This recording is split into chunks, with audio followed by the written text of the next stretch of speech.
Semboyan kita amalkan, semangat aja pada Ramayana, atas bimbingan yang...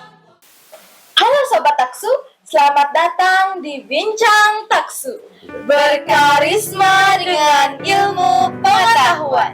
Kali ini kembali lagi dengan saya Esa Prasanti dan rekan saya Listi. Di episode kali ini kita sudah bersama dengan Bapak DRS I Gusti Made Puja Armaya MMMPD.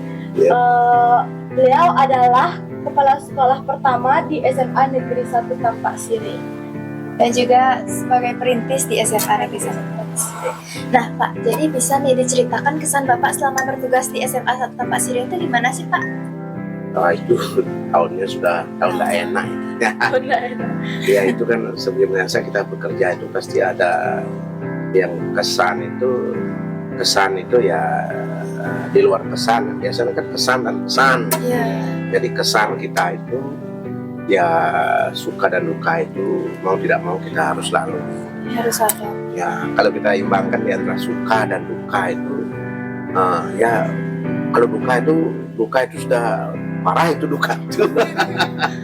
Ya sukanya lebih sedikit daripada masalahnya gitu. Kalau kita awal itu kan awal sekolah karena kita baru sama-sama merintis sekolah sebagai perintis. Satu yang pertama memang kita pada saat tahun 1998 itu sudah persiapan sekolah itu.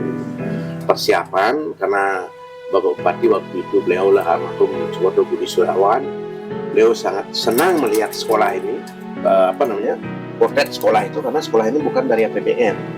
Sekolah ini adalah sekolah dari OECF namanya, organisasi pendonor negara-negara Jepang, donor Jepang sekolah ini. Jadi sehingga sekolah ini oleh pemerintah kita memang tidak disiapkan ganti rugi tanah. Karena dari ganti rugi gedung alat-alat sekolah sudah langsung diberikan oleh dari bantuan OECF. Jadi sekolah kita sekolah OECF. Ya itu pertama tahun 98 persiapan, 99 sudah start kita mulai action. Tapi kita sambil jalan itu tahun 98, 99 itu tahun ajaran itu kita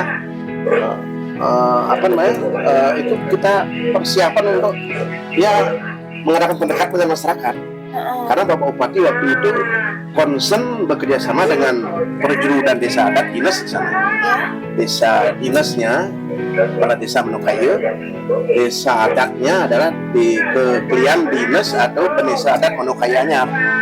Pada saat itu beliau sangat getol sekali, sering rapat-rapat desa itu memberikan pemahaman pada desa bahwa kita akan membangun sekolah supaya tanahnya direlakan. Tanah desa adat itu relakan. Itu kan tanah desa adat yang kita pakai. Iya benar. Tanah desa adat Dwi Labu Pura Pucak Tegah. Labu Pura Pucak Tegah yang kita pakai sebagai sekolah. Kurang lebih pada saat saya pertama itu lahannya kurang lebih 86 hari. Itu saya ingat itu ada di surat sertifikatnya itu. Sehingga ya mendekati kepada masyarakat. Jadi memang alot sekali itu. Waktu kita rapat-rapat dengan masyarakat untuk supaya merelakan itu tanahnya. Karena kita sudah mulai memungut siswa tahun ajaran pertama 98-99 itu jumlah orangnya 96, 3 kelas pertama itu.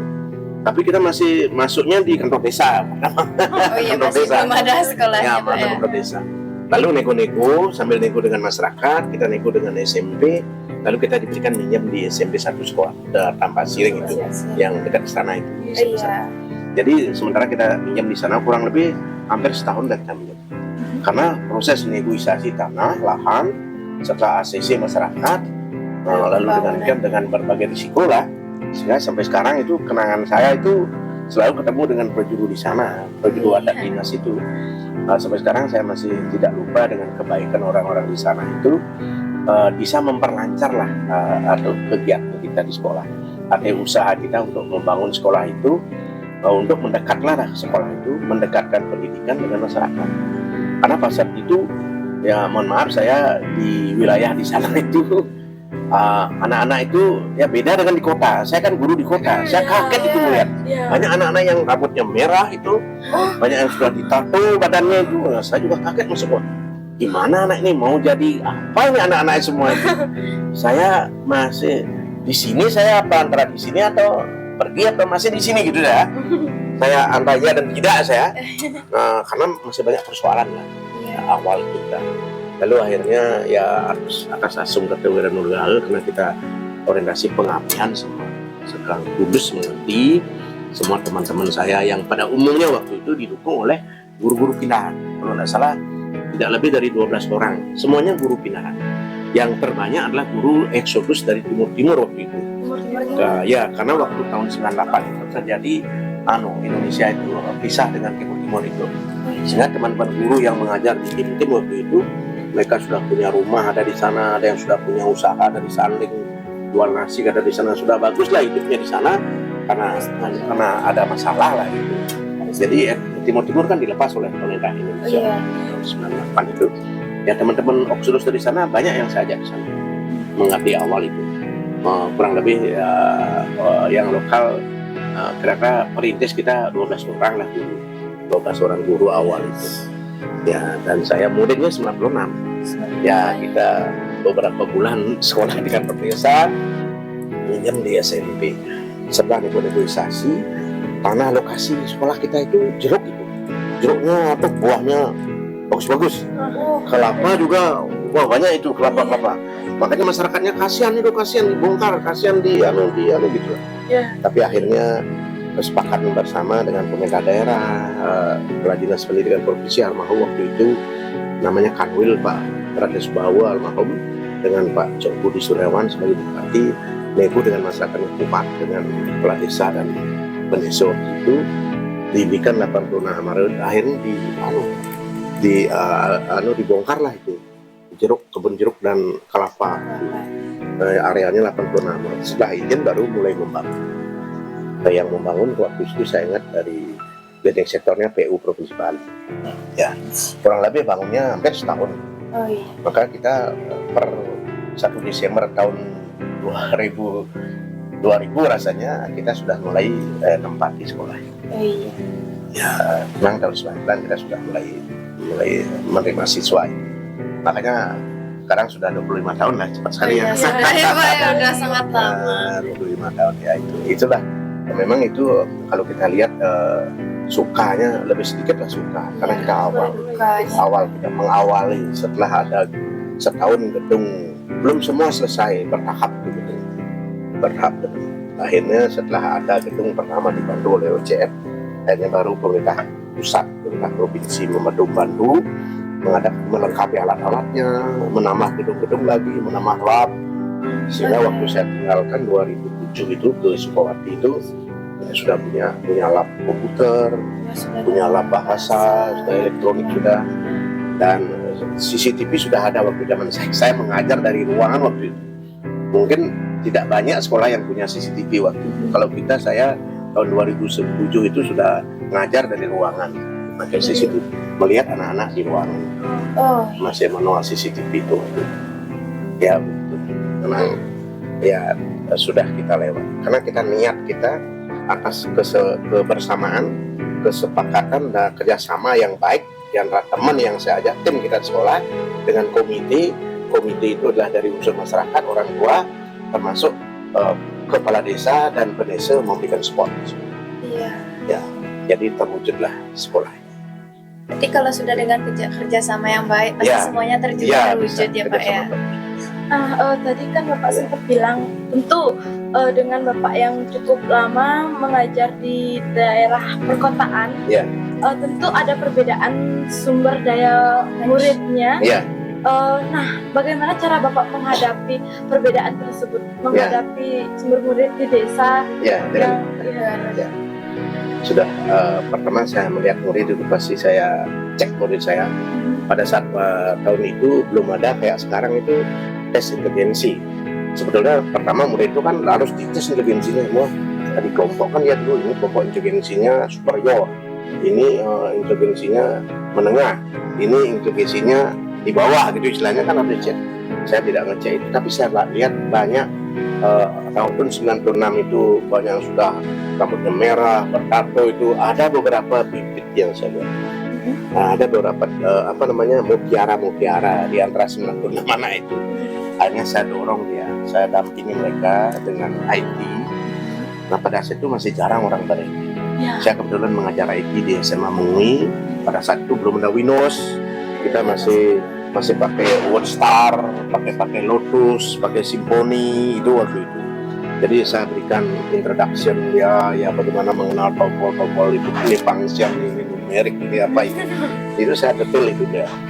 Lalu akhirnya karena potensi anak-anak di sana itu orang-orang aktivitasnya kerajinan semua. Iya. Ya, saya mendorong orang-orang yang punya kerajinan di rumahnya, anak-anak dan masyarakat. Saya bekerja sama dengan para pengusaha, termasuk juga banyak dibantu oleh pengusaha untuk membangun sekolah itu.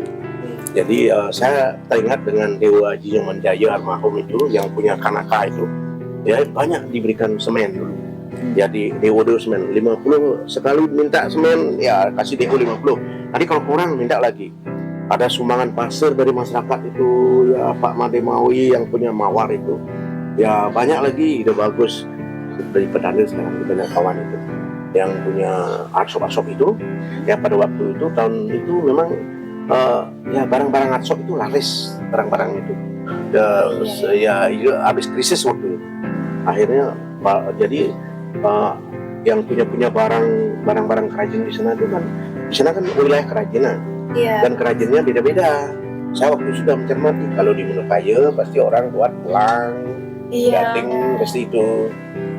Kalau di daerah itu Batok Kelapa itu pasti itu yang di daerah Gunung Kawi itu banyak beria itu pasti itu yang daerah wilayah Gunung Kawi itu. Kalau daerah selatan banyak Kelaudan, banyak kawan, banyak orang ukir-ukir itu. Ukiran yang banyak di sana ukiran.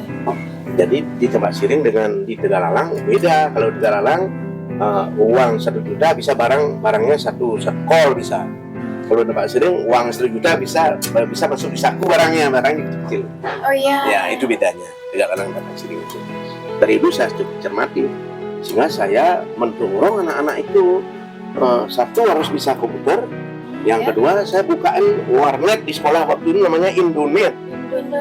Ya. Yang dikelola oleh Telkomnet itu lama sekali waktu itu, tahun sekian itu. Belum ada wifi kayak sekarang yang sudah canggih-canggih itu. Ya, kita HP aja jarang bawa HP waktu itu gitu. Ya itu tahun 98 lah, 99 ya. Jadi saya memang karena IT itu merupakan branded yang saya kembangkan di sana, berbasis IT. Sehingga guru-guru pun yang mengajar itu saya instruksi yang saya kadang-kadang ngajar dengan Pak Wijir yang mulai sama senang aja, cepat mengerti. Saya ajari dia, saya ngajari hati, ambil tangannya dulu dia. Akhirnya dia canggih juga, karena dia guru fisika ya. Sudah. Lalu dengan demikian, akhirnya IT kita kembangkan di sana. Itu tahun 98 sudah. Saya komputer yang di SMP 1 yang tidak terpakai saya ambil bawa ke SMA. Di istana juga yang terpakai ada printer, ada apa di istana saya ambil di sana gitu lah.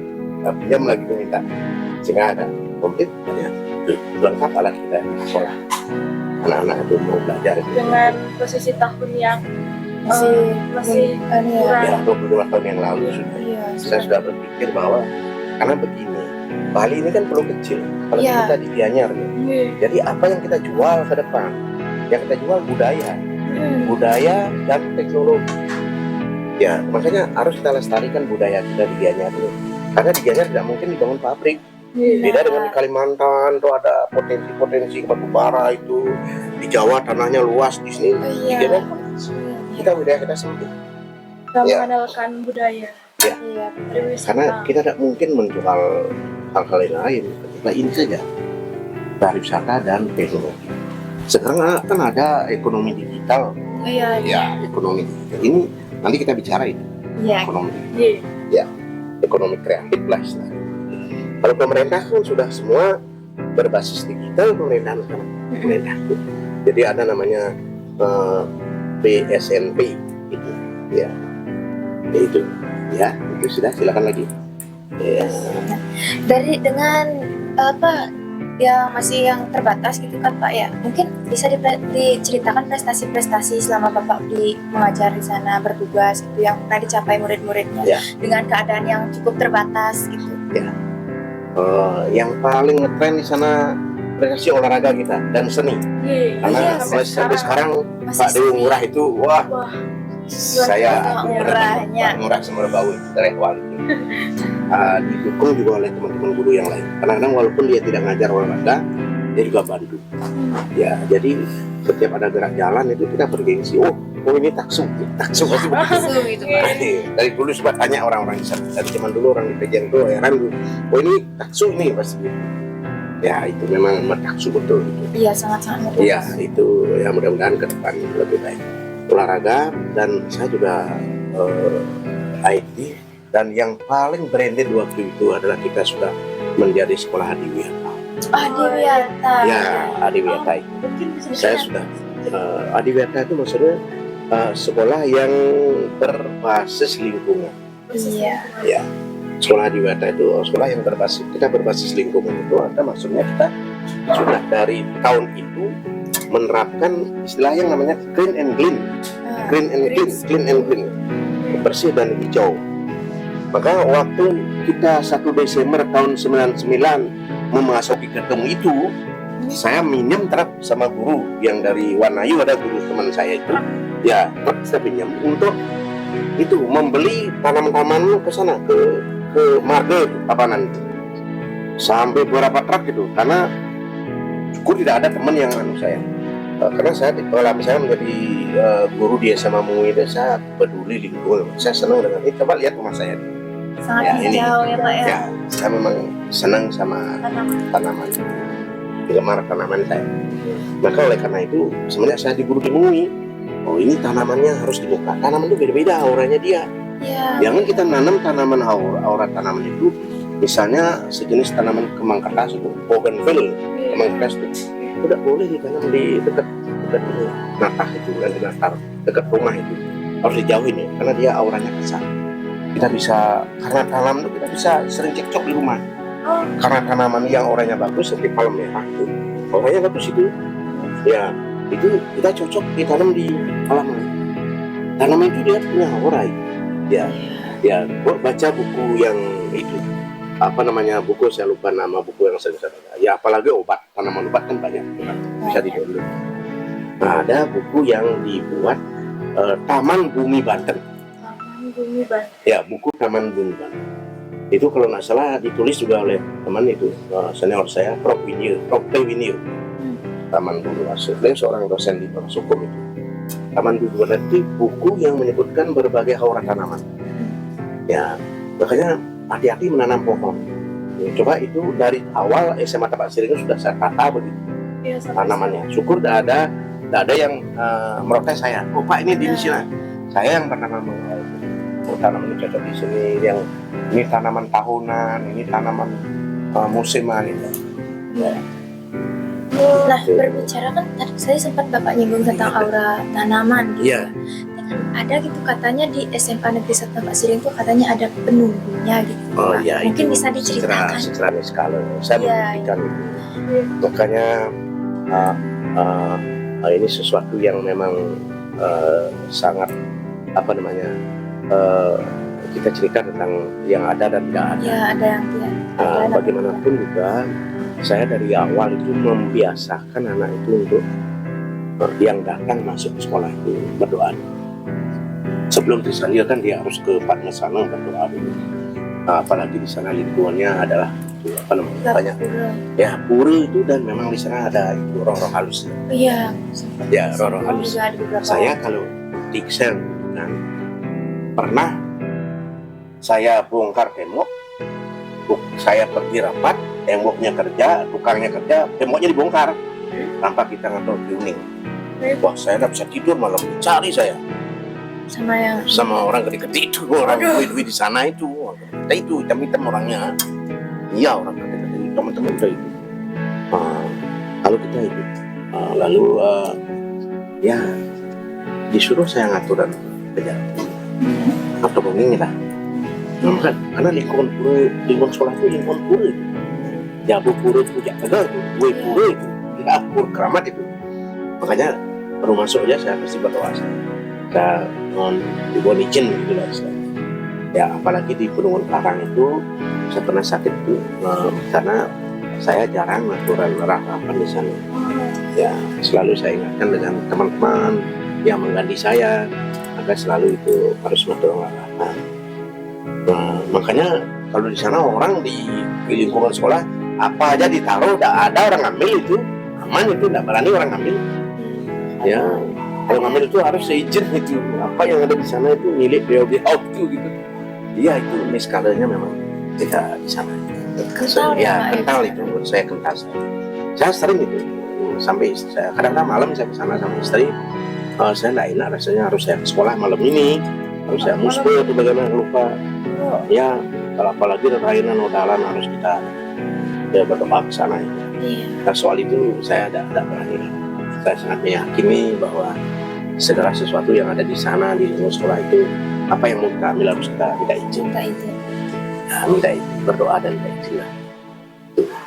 Ya akhirnya kita aman lancar itu, tidak ada masalah, syukurlah karena kita selalu diawasi gitu.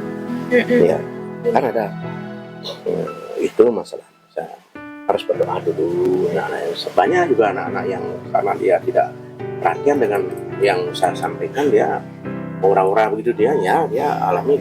Alam Iya, kadang-kadang dia itu betul sana. Itu yang sesuatu yang sangat sekrit saya sampaikan dengan teman-teman di sana. Pengalaman saya. Tapi kalau satpam itu tahu dia, karena dia sering mendampingi saya. Pak Rudet almarhum itu dia tahu karena dia supir saya dulu. Dia sering nyetir di saya di sana. Rapat kemana ngajak dia lah. Ya. Selanjutnya Niki, sekolah Taksu Nika kan punya semboyan nih yang namanya Brahma Brahman Adiam Panam Brahma Yajna. Nah itu kan katanya Mungkin Bapak bisa jelaskan bagaimana proses terbentuknya dan makna yang terselip dari semboyan tersebut. Ya itu memang kita harus punya motto, kita harus punya slogan, kita harus punya identitas gitu sekolah. Taksu kan identitas ya, tampak siring SMA ini gitu, tak itu tampak siring itu. Su sekolah menengah umum itu dulu, makanya taksu. Ya, tak itu tampak siring itu. Ya satuan ekam, ya saya lupa itu yadnyan yadyanam itu. Nah itu dari perundingan kita di sana dengan teman-teman itu. Karena itu yang kita tekankan yadnya, yadnya itu pengorbanan. Ya itu pengorbanan. Karena kita bahwa pendidikan ini adalah sebuah yadnya. Saya mendidik anak saya melihatnya dengan mereka. Saya mendidik anak-anak ini, setelah saya didik, saya inspirasi anak-anak. Kamu dari sekolah yang baik, jadi belajar, kamu cocok mau jadi dokter, kamu cocok mau jadi masuk kebidanan gitu, misalnya kamu cocok masuk ini gitu. Ini kamu cari polisi aja gitu. Kan saya sering menginspirasi dia. Itu yadnya. Yadnya itu saya rasakan selama hidup saya 66 umur saya, dari 25 tahun saya jadi kepala sekolah di sana itu. Itu memang yang saya rasakan pahalanya itu, saya jadi banyak teman. Kemana-mana saya pasti disalam, cium tangan, begitulah dia, begitulah salamnya.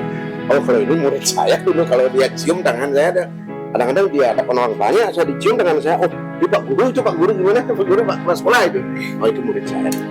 Walaupun dia sudah jadi pejabat sekarang banyak, jadi dokter itu, pejabat banyak itu, apalagi murid-murid saya di Mui itu, nah itu tahun 81 di sana banyak itu sudah jadi pejabat. Nah jadi kita banyak teman. Kalau kita sudah banyak teman, urusan kita jadi lancar. Ya, saya punya grup alumni itu. Grup alumni. Iya, dulu saya punya dari tahun ke tahun saya ada grupnya.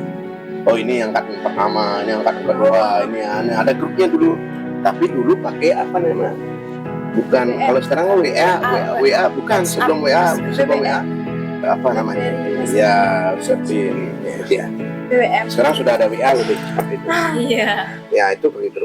Apalagi yang di sekolah dia aktif dia suka gitu. Bagaimana Pak sehat gitu. Saya malam-malam kadang-kadang di WA dia.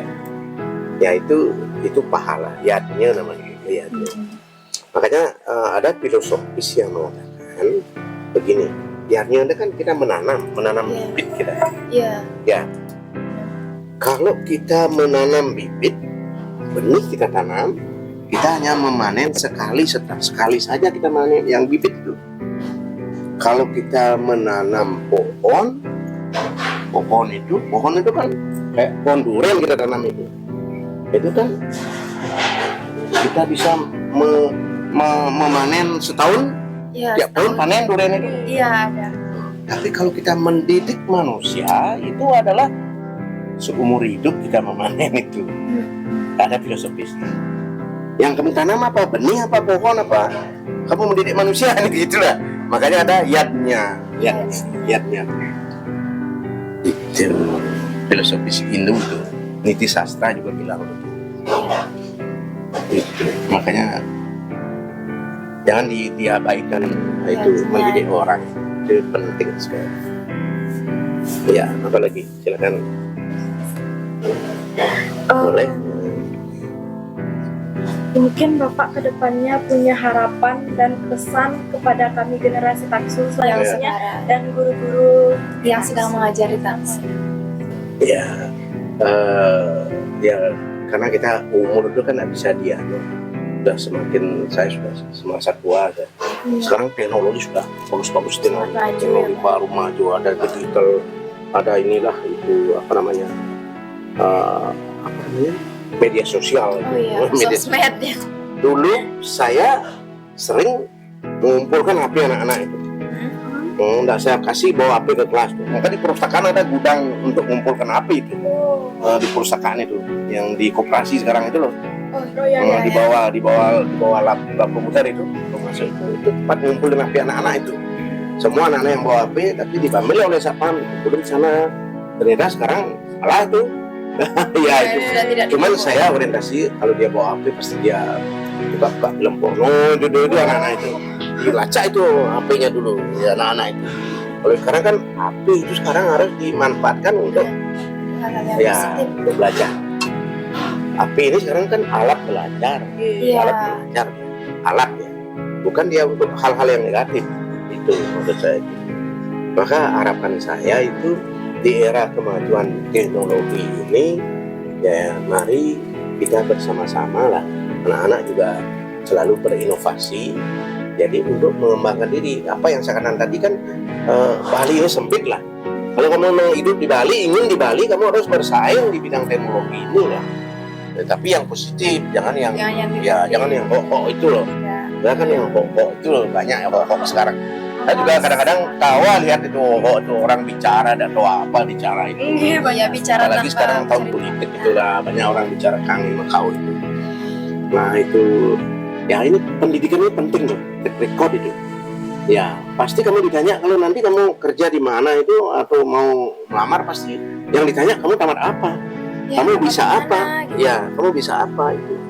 Saya kan kebetulan leluhur punya ini lahan di sini. Saya kerjasama dengan orang Australia. Saya punya hotel ini tuh, hotel Komuni itu. Kamarnya 118. Ya itu.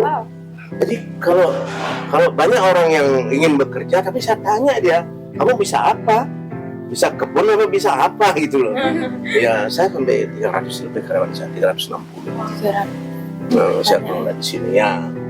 Kayak saya di rumah tapi saya masih sambil komunikasi situ.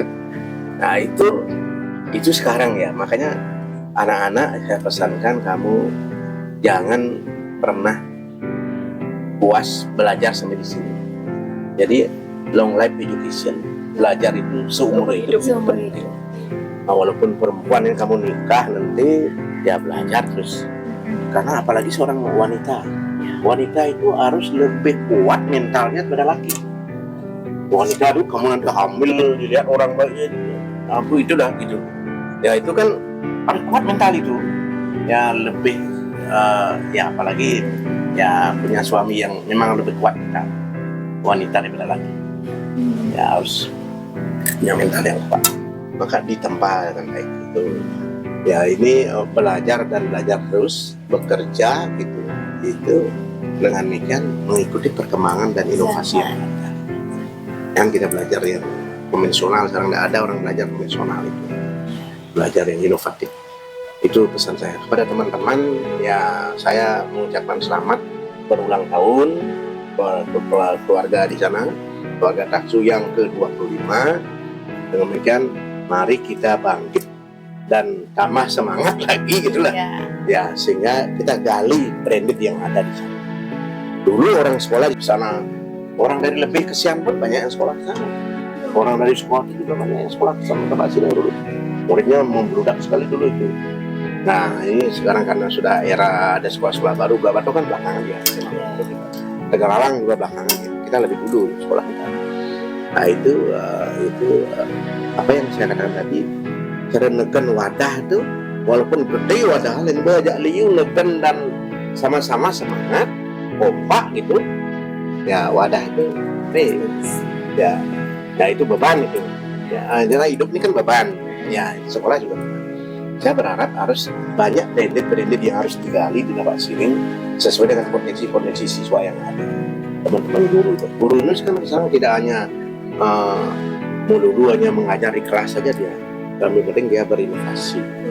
Apalagi dia gurunya gampang sekarang, tinggal bawa flash-disk ke kelas, bawa laptop atau sudah ada, dia sudah tidak perlu lagi ngomong banyak.